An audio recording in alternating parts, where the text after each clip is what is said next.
আৰু ঘাটটো হৈছে এয়া ধুনাগুৰি ঘাট, য'ত নেকি আপোনাৰ বিহপুৰীয়াৰ পৰা ওলাই আহিব লাগে একদম নদীৰ ওচৰত।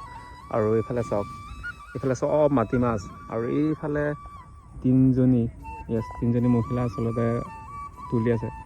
আৰু এবাৰ চাওক না, মাটিমাহ চাওক, ইমান ওখ আৰু ইমান ভাল মানে এইবছৰ মাটিমাহৰ মানে ক'ব নালাগে আৰু এইবছৰ ইমান ভাল হৈছে নহয় মাটিমাহ। চাওক না কিমান লাগি আছে, চাওকচোন এইবিলাক, এইফালে চাওক না।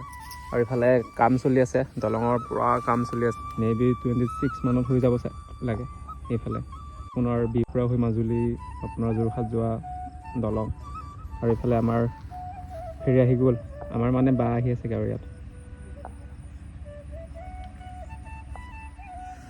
আৰু ৰিয়েলি মাটিমাহ ক'ব লাগিব, চাওক না এইটো এবাৰ চাওক কিমান ভাল মাটিমাহ, মানে হেভি মাটিমাহ।